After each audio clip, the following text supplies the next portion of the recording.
Welcome to VegasInsider.com. I'm Micah Roberts here talking the Coca-Cola 600 at Charlotte Motor Speedway, a mile-and-a-half track.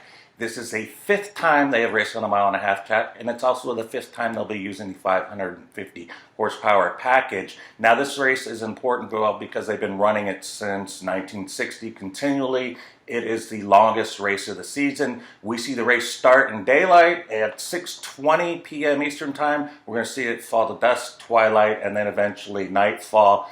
And that's when the race is won. Such a long race, a lot goes on in between there. The crews have to be on it, especially those last 100 miles when it is dark. So that'll be something to watch for all race. But what we've seen in the first four races on mile-and-a-half tracks and the 550 package is Kyle Larson absolutely dominated. He only won one at Las Vegas, but the laps led has been incredible. Let's take a look at 5 laps led at Homestead.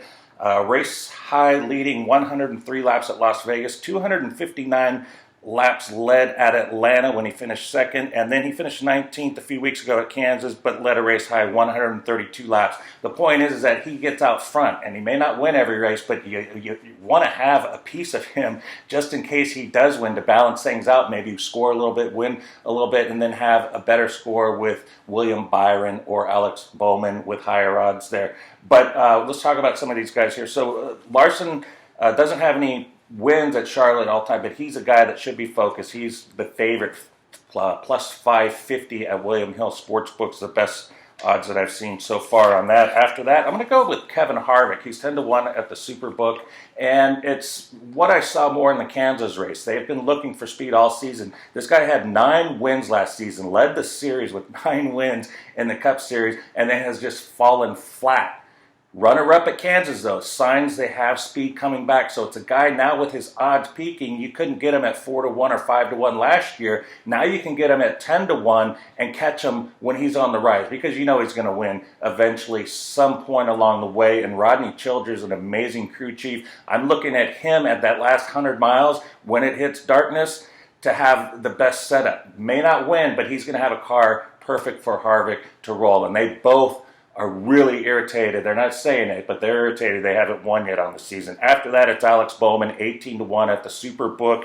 I look at him because of what he did last year in this race, the Coca-Cola 600. He led 164 laps, had some trouble late in that 100-lap stage, but also he led 54 laps or so in the second Charlotte race. That was 4 days later. Remember, COVID had our wacky schedule. They were just making up as they go. 2 Charlotte races in a row. Bowman is 18-1. He was third at Atlanta this season, so he's going to have a car almost similar to Larson's, maybe not as dominant, but that's where William Byron comes in. He's somebody to take a look at, too, at 15-1 odds, just because he won at Homestead already this season. Take a look at him. And by the way, with Bowman, his 2 wins that he has on the season were with the 750 package. So just a note there. And then Kyle Busch is a driver here. He didn't get a Coca-Cola win till 2018. Led 1,449 laps over his career. That's the most right now among active drivers. But his first win after winning in the Truck Series and Xfinity, a bunch of them, first win at Charlotte came in the 2018 Coca-Cola 600. And then there's Denny Hamlin. He's only getting 6-1. I'm not real excited about that because, well, he's never won at Charlotte, and I find that hard to believe. 29 races, 10 top 5s, but 29 races with no win. That's amazing. And right now, I would say the last 3 or 4 years is the best complete package of cars that Denny Hamlin's had in his entire career for this duration. And he's at it again. He leads a series in top 5s as well. 2 of them using this package as well. So look for him to run well. I said Byron. I think only maybe 8 or 9 guys can win. I like Ryan Blaney a little bit. Brad Keselowski for sure, but not Joey Logano. Maybe the best long shot, Tyler Reddick at 40-1. That's about it, though. I mean, the power teams, unless some crazy stuff happens, pit sequence, splash of gas, everything's flipped around. We've seen this before in the Coca-Cola 600. I look for Gibbs and Hendrick, mostly Hendrick, to lead from the top and have 3 guys prominent. I didn't even mention last year's champion or last week's winner, Chase Elliott. The other 3 guys I like much better.